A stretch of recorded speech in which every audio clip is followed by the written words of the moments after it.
The webinar is now being recorded, as you may have just heard. So if you would like to review anything you heard, or if you'd like to share the side event with a colleague, we will be sharing the recording with everyone who's registered for this session over email within the week. Finally, from me, we'd like to remind all speakers to speak slowly during presentations and during the Q&A, and to aim to use words that are easy to understand and so that everyone can follow the conversation. This also helps ensure that our interpreters and captioners stay caught up.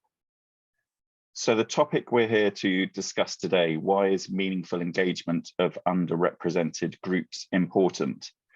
I think we can all agree it's a critical issue for the disability movement and for allies, and one that is now rightly getting increased attention. So I'm delighted that we have such a group of experts with us today to speak on the issue.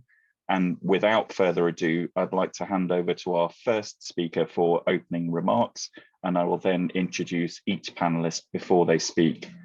So I'm very pleased to welcome Jose Maria Vieira from the International Disability Alliance as our opening speaker. Jose is Director of Advocacy at the International Disability Alliance, or IDA. IDA is made up of 14 global and regional organizations of persons with disabilities and works to advocate at the United Nations for a more inclusive global environment for everyone. Jose will be joining us now to share some opening remarks on the inclusion of underrepresented groups of persons with disabilities. Please, Jose, the floor is yours. Thank you, Dom. Good morning, good afternoon, friends and colleagues. First of all, on behalf of the International Disability Alliance, we are delighted to be part of this panel.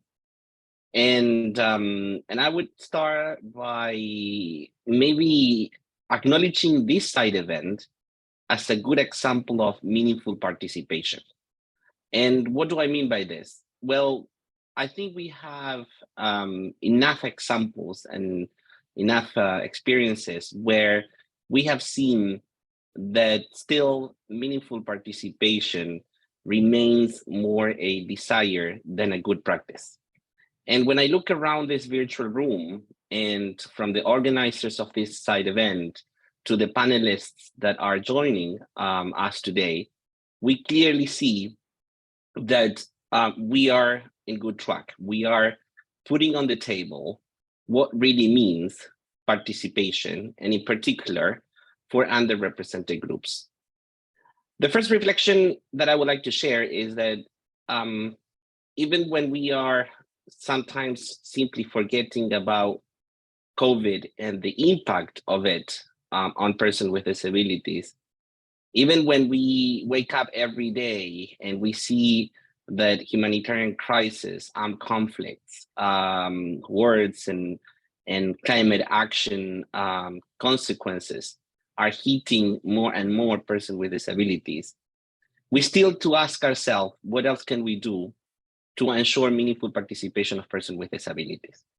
So we are living in difficult times. We are living in situations in which participation is not prioritized. I can just share a very, very recent example, and that is the political declaration process of the SDGs, where participation of civil society has been somehow restricted or at least less available than before. And that means that we need to do more when it comes to meaningful participation of persons with disabilities.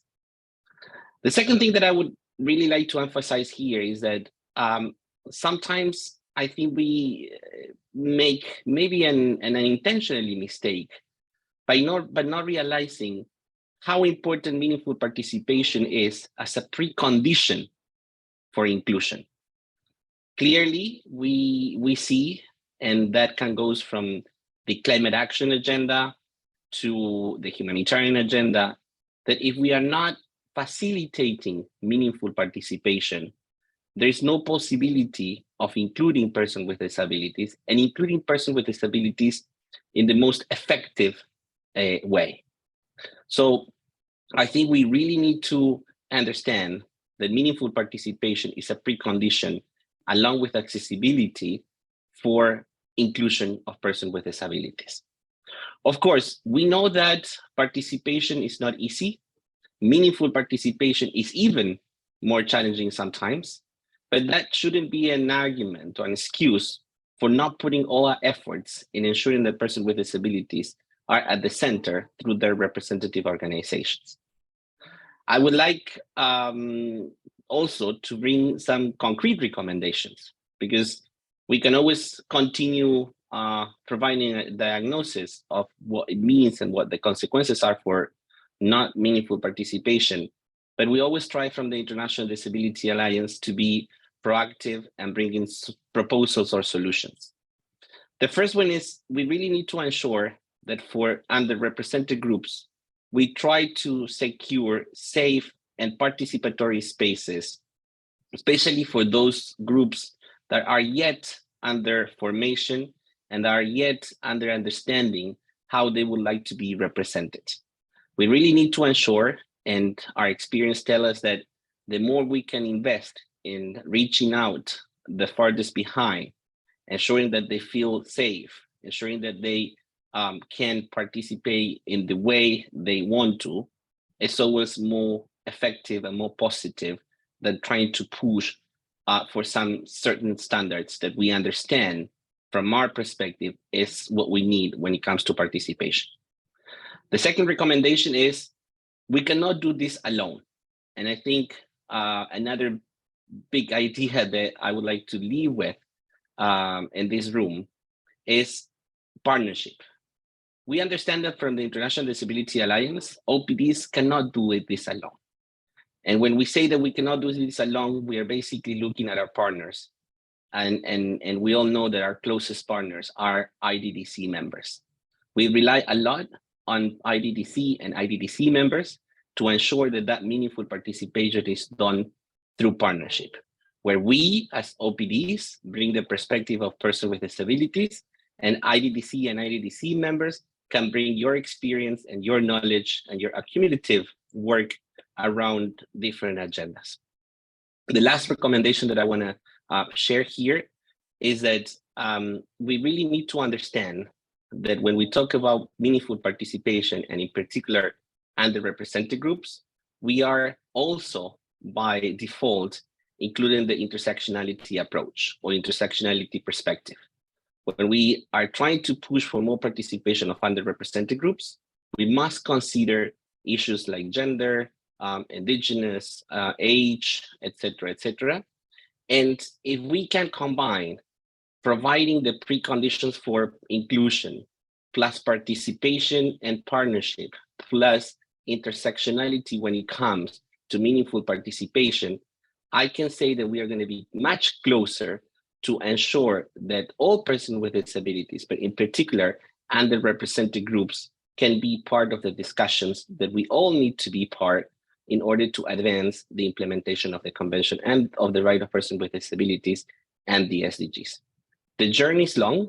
We have achieved a lot, but this is an invitation to do more, do it in partnership, and recognizing what all we can contribute with and what are our differences, but also our common agenda. Thank you, Dom, and over to you. Thank you very much, Jose. Thank you for the opening remarks, and in particular, as always, thank you for the practical approach and the guidance provided within them. It's very welcome. I'd now like to introduce the first of our panelists, Esma Gumbaredze, who is a board member at the Georgian Network of Women with Disabilities, which is a cross-disability federation made up of 14 disabled women's organizations. Esma is a member of the IDDC's new Organisation for Persons with Disabilities Steering Group, who she is speaking on behalf of today. The OPD Steering Group is a group of 10 representatives advising the partnership group on the development of their new guidance note on meaningful engagement of OPDs. Esma will be speaking about the practices that IDDC uses to ensure the members of this steering group can fully participate. Esme, please, the floor is yours. Thank you very much. Hello, good morning, good afternoon, and good evening, everyone. I'm glad to speak on behalf of the International Disability and Development Consortium. I will describe myself. I'm a female in my late 20s, wearing a black blouse and a brown jacket, light brown, and some earrings. And so today I will speak about the consortium. It is comprised of more than 30 organizations that not only work on disability, but work on different human rights issues, including disability.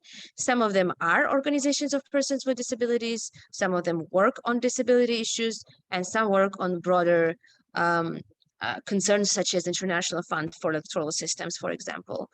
And because of this wide representation and this wide membership of this organization, it needs more input and more consultancy on how to meaningfully engage organizations of persons with disabilities. And this is why this steering group was designed, so that we would provide input and help to design this guidance note for the consortium members. The members are also brought into different task forces. For example, one that works with the United Nations, so like thematic groups that work on different topics. And this is why we are here. And the principles on which the steering group is, well, first of all, is accountability.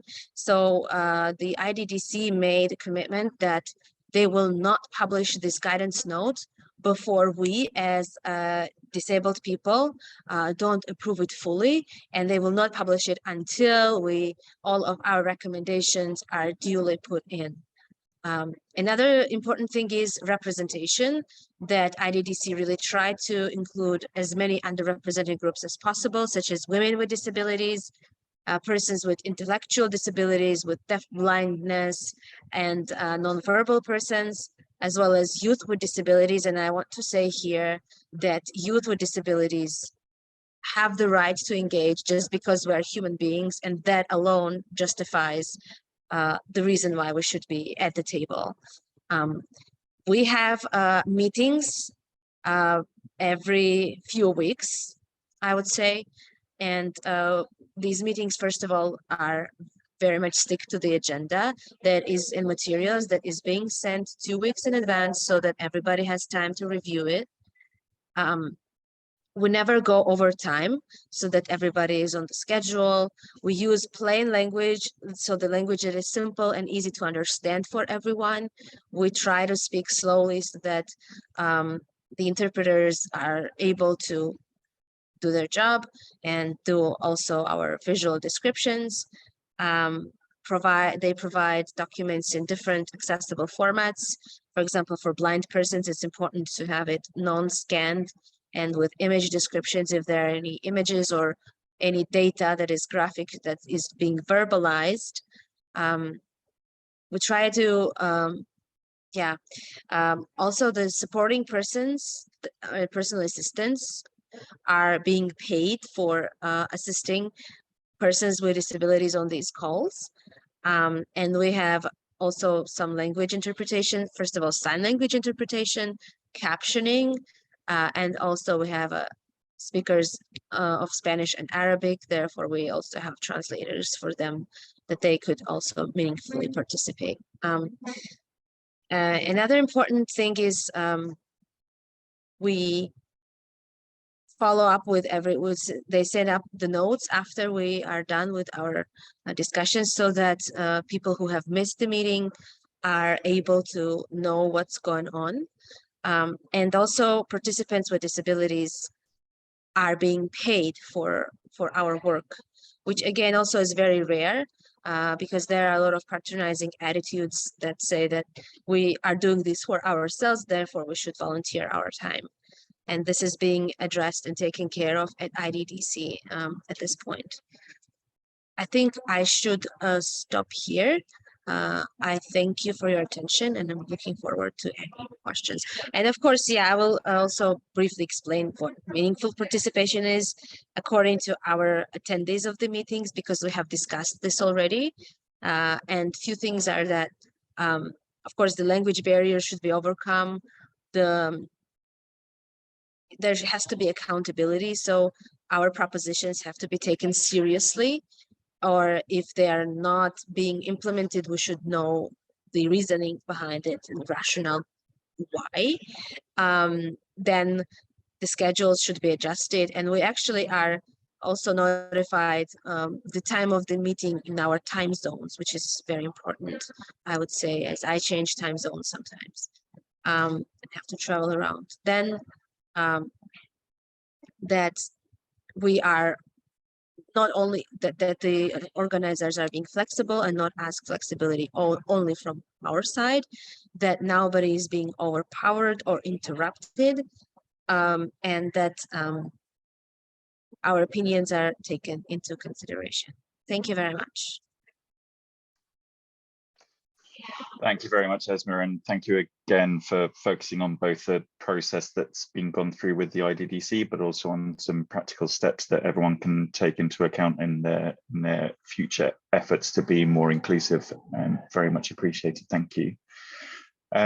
Next, I would like to introduce two panelists from an organization called Chosen Power.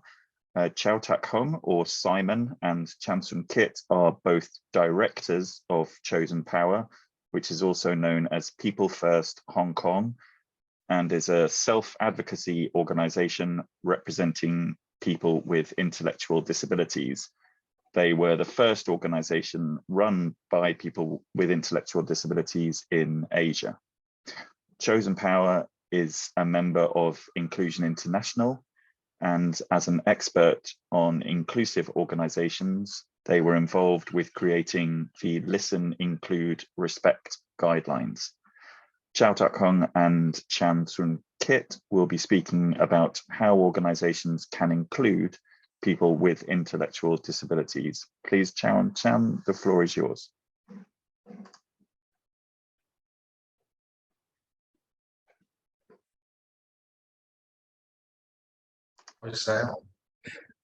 Hi，大家好，我係來自香港嘅 Simon。大家聽唔聽到啊？大家聽唔聽到啊 ？Hi everyone, I'm Simon from Hong Kong. Can you all hear me? We can hear you loud and clear, Simon. Thank you. Okay. 多謝。Thank you. 大家好，頭先繼續我係 Simon 啦，依位就係我拍檔阿傑。So just now I have introduced myself. I'm Simon, and this is Kit, my partner. 我哋響2002年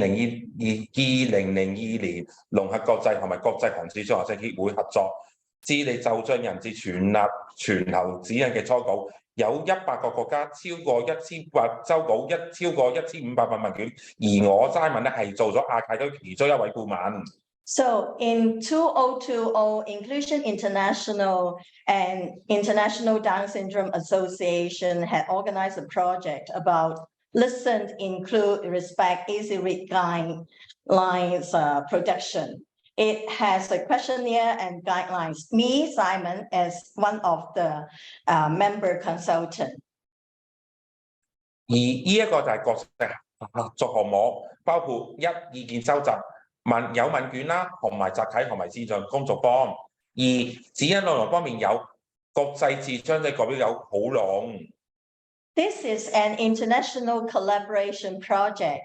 It has two parts. One is idea collection. It includes questionnaires, workshops, both on-site and online. The second part, it says about production of the content. The project has invited different self-advocates representatives from the world to gather our information.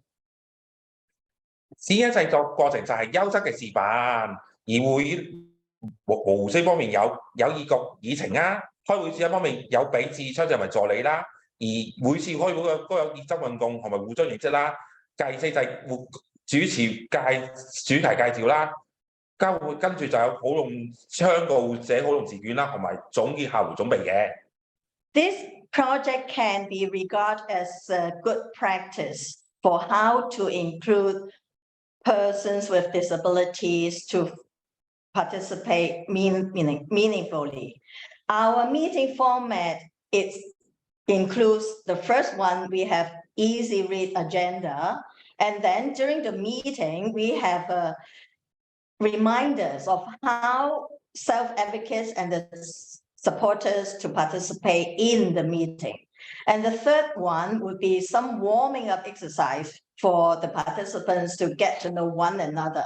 Of course, we need the moderator to explain and present the discussion theme for us. And the key part, of course, all the self-advocates have time, each one to present their ideas and questions. And at the end, like every meeting, we can have the conclusion and a note for preparation for next meeting.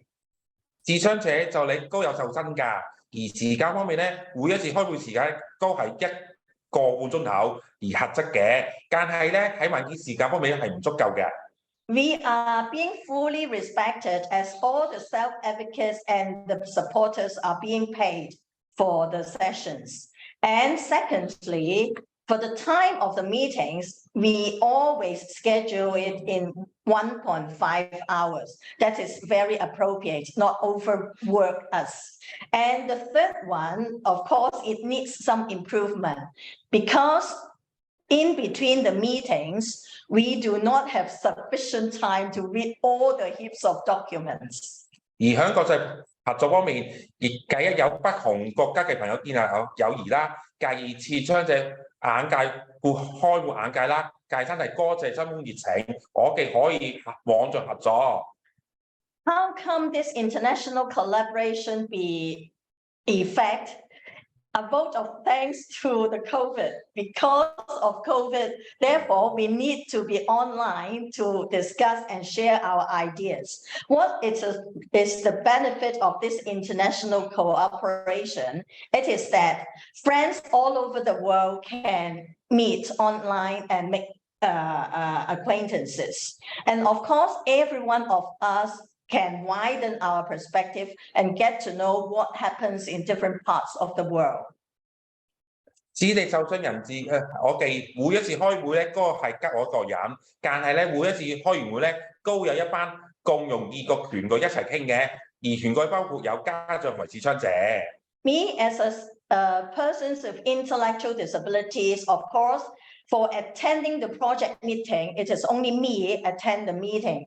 And yet, between the meetings, I always go back to the Chosen Power members for the Chosen Power Easy Read Inclusive team. That is, I consult all the parents and also the self-advocates for their ideas and contribution to the project. 而響2019年已經同融合國際合作㗎，我哋當時咧有邀請成為社會保障嘅顧問成員，而嗰份文件介紹咗嗰份叫社會保障同埋影片嘅審議嘅意見。We are very happy to be in collaboration with Inclusion International.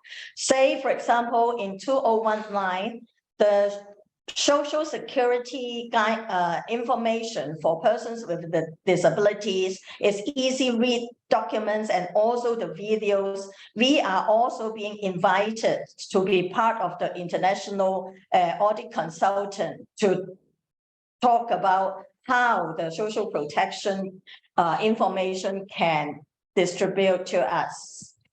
喺2023年咧，去機構化國際指引咧。有2個版，卓真理論咧有俾意見嘅。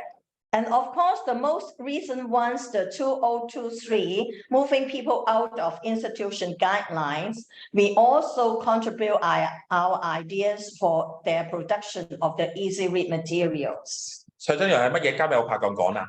So what is chosen power then? Now is Kit's turn. 係其實乜嘢係有意義嘅參與咧？ So what is meaningful participation? 我哋成立卓新力量就係為咗可以有意義咁去參與啦。The founding of Chosen Power is the key for us to have meaningful participation in our lives. 咁咧就去翻1989年至到1995年咧，就有一班智障嘅朋友咧喺香港參加康樂活動認識喎。So actually, we are a group of friends participating in leisure recreational centers way back in the 90s. 係啦，咁為咗有意義嘅參與咧，就喺1995年成立咗呢個卓新力量啦。而佢係全亞洲第一個智障人士嘅組織。So, in order to have meaningful participation, therefore, we register as an organization way back in 1995. 好，咁喺07年咧就成為咗擔保有限公司啦，喺19年咧就成為咗融合國際嘅附屬會員。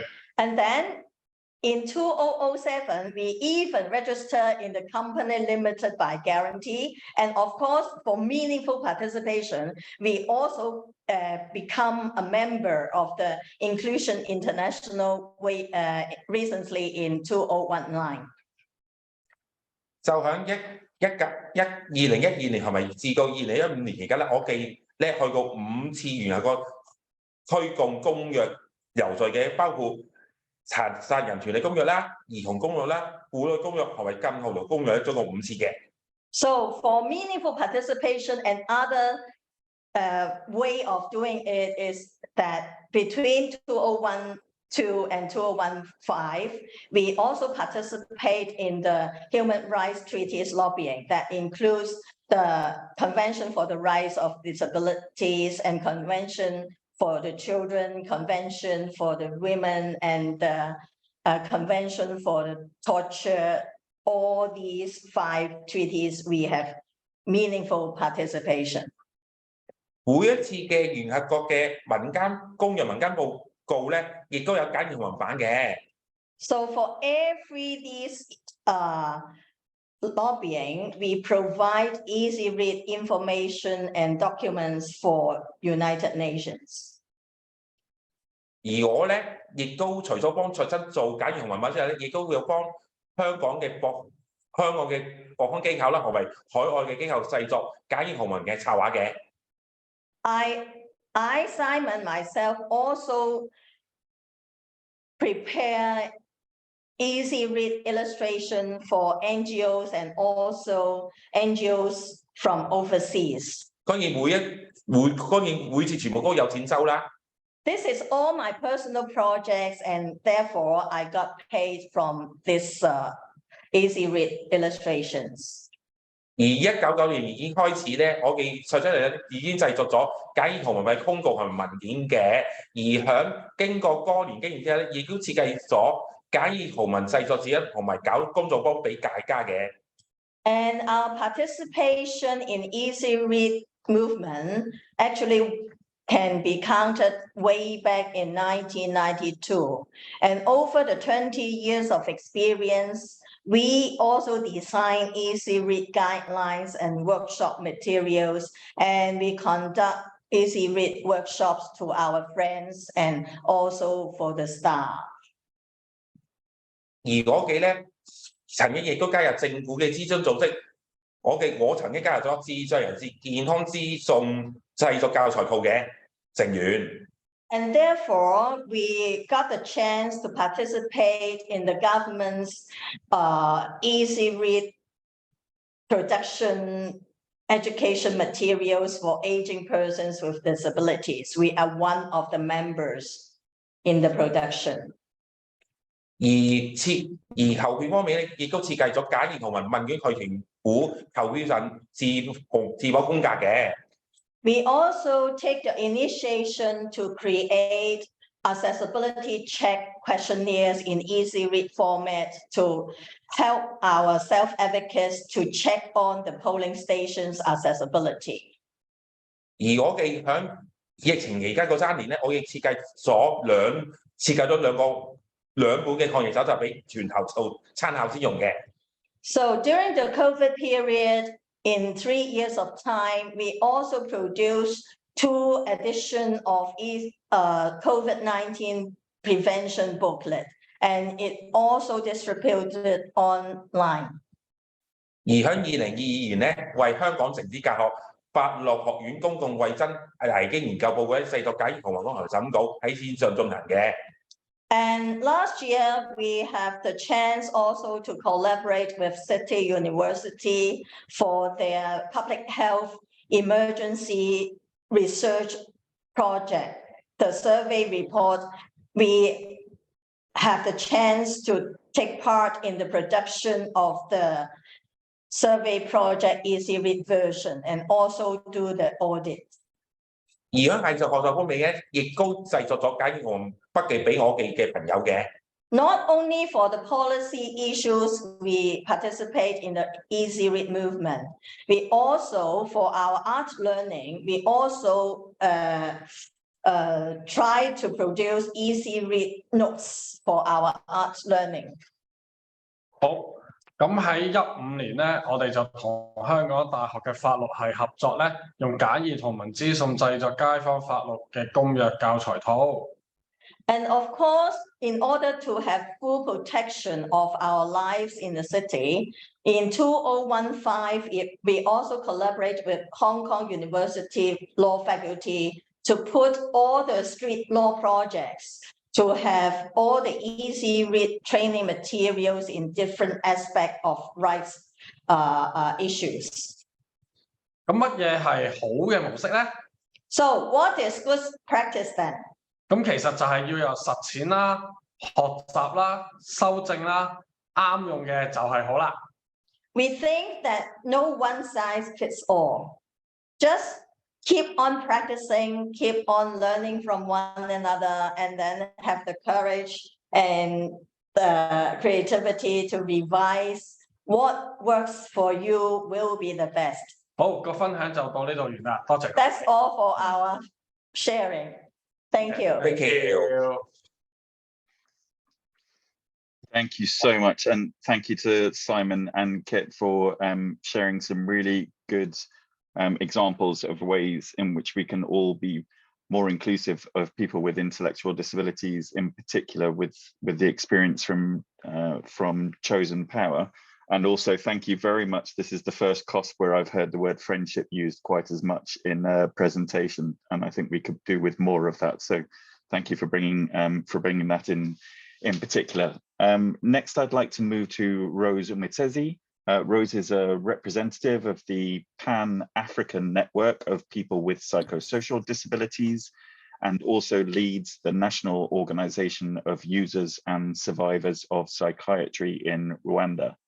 The Pan-African Network of People with Psychosocial Disabilities is a project partner of Humanity and Inclusion, and Rose will speak about what actions HI takes to ensure that people with psychosocial disabilities are meaningfully included in programming. Rose, please, it's good to see you. The floor is yours. Thank you, dear moderator. As you mentioned it, I'm called Rose Mutes and I'm from Rwanda. I'm heading Pan-African Network for Users and Survivors of Psychiatry in African region. We have been in partnership with HI since 2020 with the project called Herasia. Herasia, its meaning is health, education, and livelihood in Africa, which is deals with sustainable inclusion approach. We have been involving ourselves in political participation, inclusive services at local and national, and even at regional level. In this project, OPD, in our OPDs, we did capacity building and regional advocacy. This was held in different countries whereby we had Benin recently, Rwanda, Mozambique, Madagascar, and Ethiopia. PAN-PPD is NHI regional OPD partner. PAN-PPD is supporting our national and grassroots members, and both HI and PAN-PPD recognize that persons with psychosocial disability in Africa carry various oppressions and marginalization. So HI has been supporting us and acknowledge that PAN-PPD are specialists in psychosocial disability issues, hence should take a leading role designing and executing activities that are priority to their members. PPD implemented a number of activities within different countries in Africa. So my question is, what does HI do meaningfully include OPDs and eco partner? What could other organizations learn from inclusive partnership? First of all, personally, I can say that HI is my mentor. I can take an example that I wouldn't even speak in front of you without through the training of HI, which I feel like I'm proud of being involved in the skills development and capacity building through HI. They started by engaging us in different trainings, whereby we had to share our ideas and learn how to do self-advocate. We have had capacity building in safeguarding accountability training and etc. Alliance building, approaching AU and other team. We also had a chance of networking through HI. So I can say that through HI partnership, we had many achievements whereby I can say that HI is really supportive and very important. PAN-PPD has increased our members from 7 to 23 countries, resulted increased regional approach. We went all African countries to join a regional movement. We have developed the best practices in mental health. This document was a result of research on mental health issues across Africa. The document provides a basis for comparison, learning, replication, and movement. We did African mental health mapping, and analysis of results show that majority 90% of African countries have updated mental health policies since 1978. Trained members on accountability, safeguarding, advocacy, and more. We trained 22 trainers of trainers in Mozambique, advocate on mental health, new members.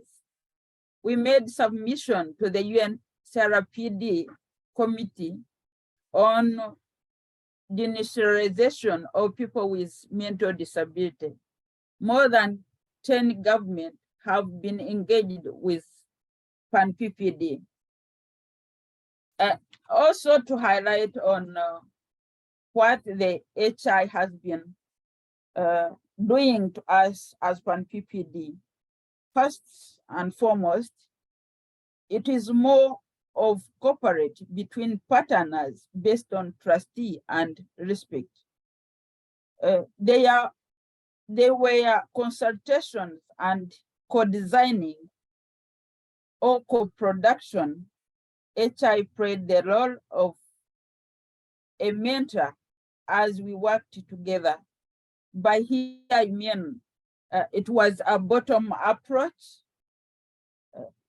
which I feel like I can share that in working with HI is like a participatory partners, whereby we co-design and co-produce. Here I mean participatory approach and jointly. Let it be from the start of the project, even up to the evaluation.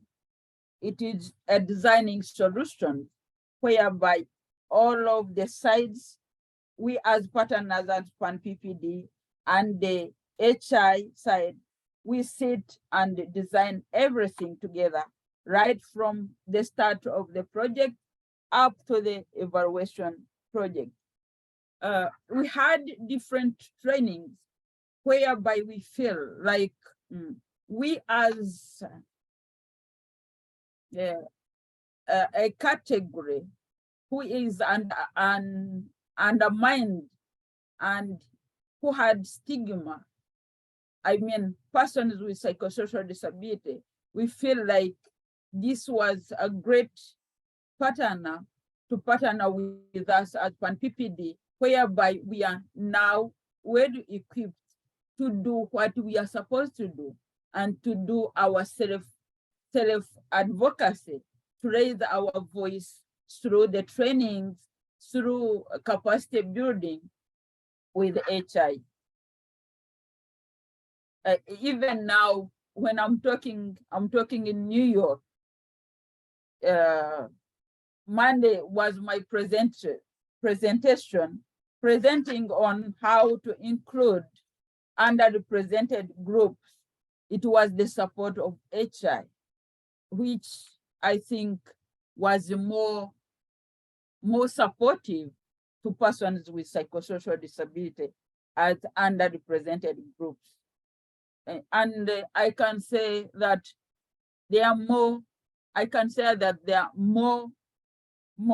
selective to their staff, because those staff from HI whom I have ever met, they are so kind to us, so that we feel that we are the same people as they are, because of their friendly environment contributing to us. That is all I can say. Maybe I'm waiting for other questions. Thank you so much. Thank you so much, Rose. And yeah, really pleased that you felt you had the capacity and ability to speak to us today, because I think we've all benefited from hearing from your experience. So much appreciated from all of us. Thank you. Without further ado, because we're running slightly behind on time, so apologies for the brevity of responses to each panelist, but I really want to ensure that all panelists get a chance to speak. So please, as much as possible, if we can stick to time, that would be greatly appreciated. So I'd now like to introduce KB Adhikari and Sanu Kimbaja from the National Federation of the Deaf in Nepal. NDFN works closely with Sense International as part of the FCDO funded Inclusive Futures project, and KP, who is the president of the National Federation, will be speaking about how Sense International and other project partners make sure that people with deaf blindness are meaningfully included in projects. KP has pre-recorded his presentation, and as he is unfortunately unwell today, he will not be able to join us live. But his colleague Sanu, who is project manager at NDFN, is also joining us to participate in the Q&A following this video presentation. So I'll now pass over to the administrative support to press play, please. Thank you.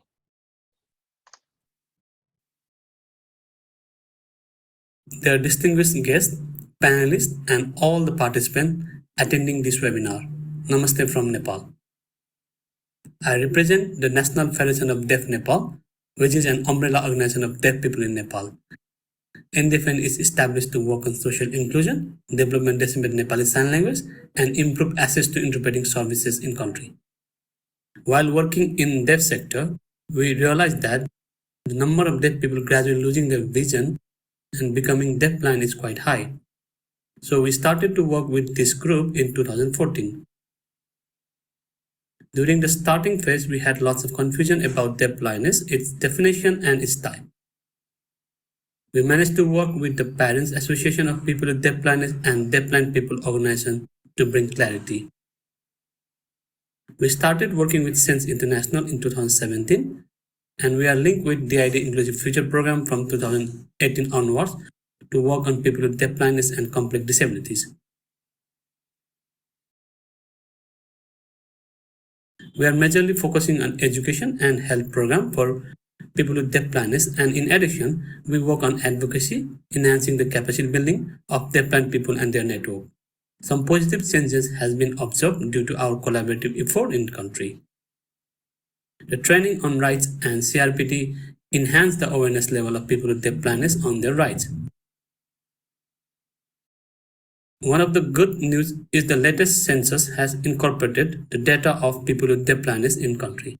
We are currently working on inclusive education on the DID Inclusive Future program, where we focus on education of children with deafblindness and complex disabilities. We collected the data and established resource centers in the project area. We are also providing home-based education along with therapy services. Parents' awareness and empowerment is one of the major works we are doing under the project. Parents' involvement increase in demanding their children's right is a key achievement in terms of engagement. We really do think that to accelerate the right-based advocacy and campaign, it is important to have a clear definition and identification process and awareness of the requirement of equal and meaningful participation of underrepresented group like deafblindness. While talking about advocacy, mainly for children with deafblindness and complex disabilities, it is important that parents have greater awareness and are equipped with skill to do advocacy. Another major aspect is networking and capacity building of people with deafblindness themselves, and we are coordinating with Deafblind People's Network on this. In the disability movement itself, some group of people with disabilities do have better representation than others. We realize that there is a need to improve investment in the capacity building program of the underrepresented group. We talk about inclusive development but often hesitate to make the investment required to ensure underrepresented groups have equal, full engagement and meaningful participation. We would recommend increasing investment in terms of time and funding to ensure people with deafblindness needs are addressed and have meaningful participation in the inclusive development process. We also need to invest in reasonable accommodation needs, which might be linked with the budget but are very important to increase participation of such groups. Participation should not be limited to tokenistic approach. What I really think requires investing in technological development and advancement and human resource development to ensure underrepresented groups like people with deafblindness and complex disability could fully participate. Likewise, removing the structural barrier and making the environment favorable for them is another key area to work on.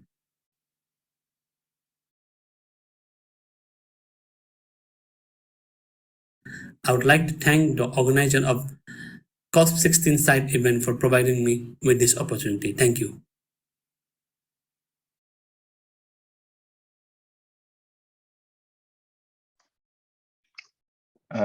Thank you so much to KP and Sanu. Of course, please share our well wishes with KP, and we all hope that he gets better soon. I'd next like to share another video presentation. This is from Mary Ataba from the Natiakara Disability Self-Help Group. Mary leads the self-help group, which is an OPD representing women with disabilities in Turkana County in northwest Kenya. And Mary is also vice chair of Turkana County's Regional Cross Disability OPD. The Natiakara Disabled Self-Help Group is a project partner of CBM Global, and Mary will be speaking about how CBM Global ensures that women with disabilities and the OPDs that represent them are fully included in programming. Due to internet connectivity issues in Turkana County, unfortunately, Mary's not able to join us online, but has pre-recorded her presentation. So we'll hear from the video now. Thank you. Mary Ataba, Chairperson, Nitekara Disabled Help Group. I'm from Kenya, Turkana County. As I'm the chair lady of Nitekara Disabled Self-Help Group, Nitekara Disabled Self-Help Group, they are doing this learning in the group, table banking, and also they are taking their disabled children to school, and peer, they do awareness to the community to identify people, those who are living with a disability there, and to take them to the hospital to get assistance from there. And me as the chair lady of Nitekara, this is what I'm doing. I'm coordinating with the county government to get the support so that I may bring it back to my group. Also to get the leakage from the NGOs for my group and whatever we know. This is how CBM looks. Open, and I am able to freely share my ideas, views with CBM Global. Able to come down to us at our level and share with us, train us, and also share with us and get our experiences and involve us at various levels. Meaningly include OPDs by promoting our aspect equality and valuing every person in our OPD, by sharing openly their views and also allowing us to share our valued thoughts and experiences. What the other organization should do, that every stakeholder in the community is vital for our projects, and their contribution is value. Building good and open partnership makes projects successful, and the one who is benefiting full, satisfied, and valued. As I conclude, persons with disability in Turkana County are facing this. Some of them, they were not accessing education. Some of them are poor, and they were not able to access anything in the community. And also, some of them, they were vulnerable kabisa. We wish to be supported, more budgets, more capacity building, organization to strengthening them to access information and communication. I would like to thank the organization, those who have supported us, persons with a disability, and also the county government for what they have done to us. Thank you.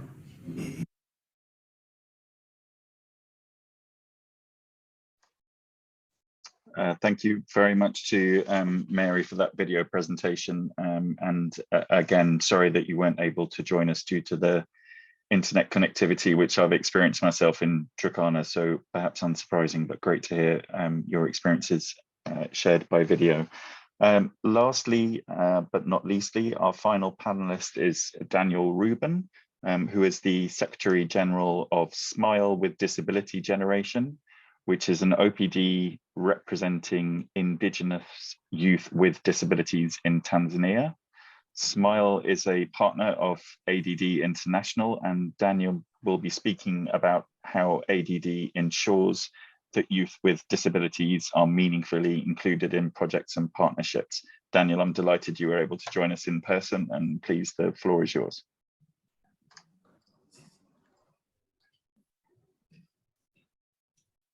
Oh, thank you very much. My name is Daniel Ruben, and this person from an Indigenous Youth OPD. We are partner with ADD International based in Tanzania. So today we are going to talk about meaningful engagement. So it's all about smart disability generation in ADD International. Take me to the next slide. So first of all, I would like to take you to know about two organizations, starting with SMILE. Also, we'll see about how does my OPD partnership with ADD look like, and also what does ADD do to a meaningful include my OPD as an equal partner. At last, we will see the learnings on how other organizations will learn from an inclusive partnership I have with ADD International. Next. So it's all about SMILE. So SMILE, we're an Indigenous group of youth with disabilities based in Tanzania, formed after the realization that mainstream OPDs do not engage young people with disabilities. Some OPDs, constitution and bylaws, did not consider nurturing youth with disabilities within their structure. So OPD programming had no deliberate strategy to get youth with disabilities into the leadership mentoring. So we focus on youth, children, and girls with disabilities because they face multiple challenges. So SMILE's mission is to enable children and youth and girls with disabilities to recognize their rights and responsibilities in order to live a happy life in an inclusive society. Take me to the next slide. So SMILE response in 2023. We are investing in young people. So it's critical in solving the challenges within OPDs. So it's all about young trees, strengthening the forest. And therefore, we are investing in leadership, disability rights advocacy, skill development to young people with disabilities, and a policy change to ensure that young trees strengthen the forest. Take me to the next slide. So ADD International is a disability rights organization which supports disability rights movement and to thrive through full participation of OPDs to fight for independence, equality, and opportunities.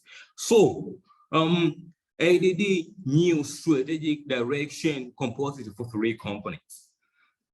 Before that, I would like to talk about the ADD vision. So ADD International vision is for a world in which ableism no longer exists and disabled people can fully participate in society.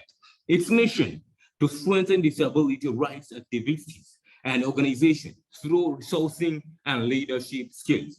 So 3 components of ADD strategic direction right now. Take me to the next slide. Let's talk about participatory grant making at the first.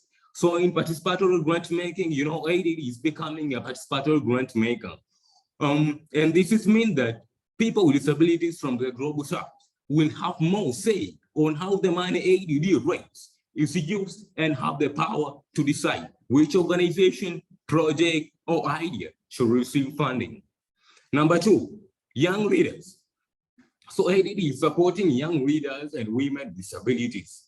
They will be establishing the leadership academy in strengthening the leadership of those who are the most overlooked for opportunities. Number 3, movement building. We will be encouraging collection, action, and movement building by promoting collaboration and learning among us individual disability rights organizations and leaders in each region. Next slide. So we are going to see how does my OPD partnership with ADD look like. So first of all, we are based on a mutual respect that every organization respect to each other, and also we have shared values that we think is very basic to put us on the same table and work together. Also, center the power of agents of persons with disabilities, trust them with resource and decision-making power. And this you can witness on our, I think, ADD new model of participatory grant making. Also, stand as equal rights to all people with disabilities, especially the most marginalized, including girls, women, and young people with disabilities. So, and also cultivate dynamic action, learning between all partners. Next. So what does ADD do to a meaningful include my OPD as an equal partner? First of all, it's all about participatory decision-making or consensus. So here we are talking about ADD is involving OPDs in decision-making to see what's best for them. So in various discussion, seminars or what, or designing each and everything concerning people with disabilities. So ADD do to a meaningful engagement and involve OPDs and people with disabilities in decision making. Utilization of tools to assess the level of inclusion is also ADD do to a meaningful include the OPDs because they provide tools. I mean, they assess the tools that will be very, very useful to assess the level of inclusion that ADD on how ADD is including people with disabilities or OPDs in their works. Also, collaboration and learning. So collaboration and learning is through various workshops, seminars, online and offline meetings, as well as sharing important information for action. Leadership building. A good example is ADD's mainstreaming leadership academy to youth with disabilities in order to nurture future leaders that will be taking part in disability movement and will be leading our indigenous OPDs in the, let's say, global south. So now we are in the second phase of ADD Young Leaders Program, which started on January 2022. So also, it's all about, another point is all about meaningful engagement. Here we are talking about full engagement. It's what ADD is doing to fully engage their partner OPDs to take part in the work that they are doing. Next. So what could other organizations learn from the inclusive partnership I have with ADD? Oh yeah, supporting the last phase, most marginalized. So they would put the last phase and most marginalized groups who are facing challenges of underrepresentation have to be mainstream at first and have some space to advocate for their own issues. Being supported with other partners may raise a good feeling and fighting spirit of the activism among OPDs to continue to advocate for an inclusive society which does not leave anyone behind. Number two, people with disabilities know their issue. Oh yes, so this is a call to all partners who are a part of supporting disability inclusion, that they must put people with disabilities in the center of decision making to decide what is the best for them and to exercise their priorities in areas where they still facing challenges rather than deciding for them. Number three, availability of role models within the organization. So role models are a good example for OPDs to grow. When OPDs see how their fellow individual with disability is working in an organization, so and at the same time you see supporting them. So through advice, direction, and technical assistance, they will all learn and we trust on them. So ADD has won this in the ADD Young Leaders Program for youth with disabilities by having a young leaders advisor who is having a disability and who has been supporting young people with disabilities in many areas since phase 1 of the program and now in phase 2. Next. Conclusion. In mainstreaming disability inclusion across the world shall mean a lot when OPDs are well engaged in having a full participation. Organizations supporting people with disabilities must center the decision power to people with disabilities themselves to realize the areas they need to put much efforts in exercising their rights through their OPDs. This stand as a call to all partners to revise and review their strategies and oversee the underrepresented groups to build emotional linkage with OPDs and work together in the realization of disability rights to ensure that everything about us is done by us. Next. Oh yeah, thank you very much. You can find some information about me, details on how we can communicate for the next, near future for any inquiries or anything. Thank you very much. Thank you so much, Daniel.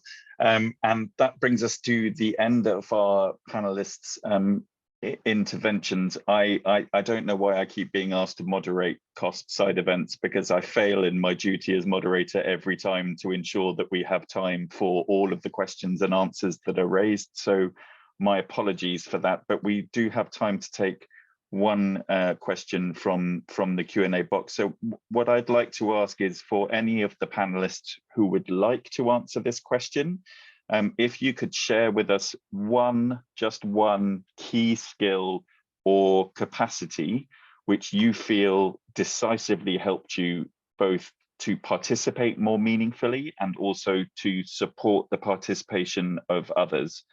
And then I'll hand over to Olivia to close the session. So Esma, I can see that you've come on video, so would you be happy to go first? Yes, sure. So I think it's just like the belief that you, by your actions, you just can change things and that it has value. I think belief in this, like strong motivation, is important. And that's what keeps you there, keeps you there asking for help, self-advocate, and all of that. Of course, also English language skills, I would say. Knowing languages that are widely spoken around the world is an important part. Thanks, Esma. That's a great answer to kick us off with. Any other panelists who'd like to share your views on that question? Rose. Thank you so much, dear moderator. I got a question that how can we engage other organizations to include persons with psychosocial disability? I think it is not only the organizations, but even in our family and communities, we still have a lot of work to be done in advocating and sensitizing on mental health conditions. So all we can do is to get different support from international NGOs so that we can sensitize and educate on persons with psychosocial disability conditions. We can't do it alone, but we need different support from different international NGOs and also to the community as well. Everybody can be an ambassador to talk, who understands more about the conditions of mental health conditions can be our ambassador. It's me and you to support by sensitizing. Thank you so much. Thank you so much, Rose. And my appreciation, it makes my job as a moderator much easier if panelists decide which question it is that they wish to answer. So I'm very appreciative of that. Thank you. Does anybody else want to make a final comment or respond to the question about a particular skill or capacity you think has been useful for you? Otherwise, I will pass over. Sanu, please, over to you. So I think while working with the underrepresented groups, it's very important that there is acceptance between the OPDs as well. So there is OPDs of certain group of people and then OPDs of underrepresented group. We need to have that collaboration, that synergy. And I think it's very important that the need-based and tailored support and communication and other needs are taken consideration. That's an excellent point. Thanks very much, Sanu. And Daniel, I can see your hand is raised, so please go ahead. Oh yeah, I want to answer the question on the ways that girls with disabilities are engaged in building their leadership skills. So in IDD has won an establishing platform for women and girls with disabilities in Tanzania and other countries which IDD is working. So through this, girls are getting some time to discuss their own matters through their own platforms. And ADD has been providing those platforms with resources, equipment on how they can still do their work, fund sometimes in order to support them in doing what they like to do. So also capacity building, because women with disabilities in especially in Tanzania have been, let's say, having fear on how they can compete for other leadership positions, let's say in the OPDs and other areas. So ADD has been build leadership skills to them so that they can be confident and they can even compete for some leadership position in OPDs and other areas. So that's all I can say about that. Thank you very much. Thank you so much, Daniel. And lastly, I can see Kit and Simon, you have your hands up from Chosen Power. Please go ahead. Hi, 你好。Hi. Hi. 我哋智障朋友咧，其實就冇乜技巧，又冇乜即係啲能力又好唔同嘅。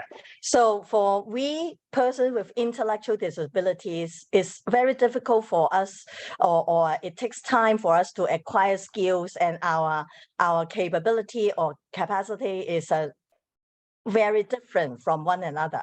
係啦，咁但係我哋每一次出現咧，只要我哋積極咁去參與咧，話俾人知我哋有咩需要咧，咁嗰件事咧就會覺得好有意義嘅參與啦。And yet, for every presence, our presence in every occasion, it signifies our presence, and also we share or we tell everyone what our needs are, and it can enable us or help us to have meaningful engagement and participation. 同埋我哋可以去開闊嘅眼界咯，就好似我哋今日咁開呢一個會。And our presence in different activities and events actually can empower or widen our perspective, just like tonight's events. 呢個就係我嘅回答啦。That is our sharing. Simon has gone because he needs to wake up early for work. Oh, we very much appreciate you joining us so late in the day. Thank you so much for that. And thank you, Kit, for sharing that experience right at the end of the day. I hope you all sleep well. Yeah, thank you. Great. And finally, it's my pleasure to introduce Olivia Alnoa, who is the Deputy Head of Disability Inclusion at the UK's Foreign, Commonwealth and Development Office, which is a leading partner for many organisations looking to improve the inclusion of persons with disabilities in international development. Olivia, please, over to you, and my apologies for coming to you so late. No worries. Thank you, Dom, and thank you to all the panelists for such great and informative presentations as well.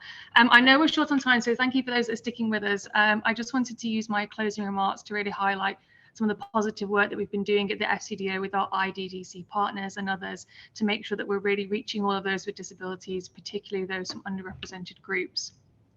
As you probably know, at the FCDO, we've been focusing on the implementation of our disability inclusion and rights strategy that we published last year.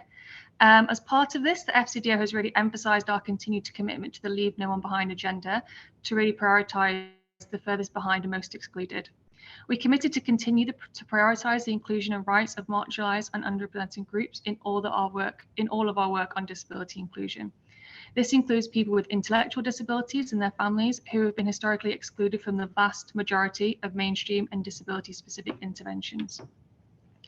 As part of our strategy, we will also provide continued support to the formation and function of representative organisations and actively seek to include those led by marginalised and underrepresented groups in the development of our policies and programmes.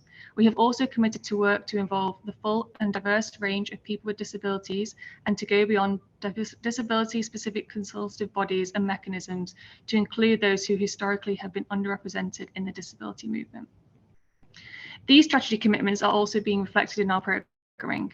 Our UK aid-funded Disability Inclusive Development, or Inclusive Futures Programme, or DID for short, as we call it in the FCDO, which is governed by IDA and Sightsavers, really creates a space for IDDC members and mainstream partners to collaborate on disability inclusive development programming, development and dissemination of research, sharing evidence and learning on what works and what doesn't work, and capitalise on opportunities to influence others with the aim of realising the CRPD commitments.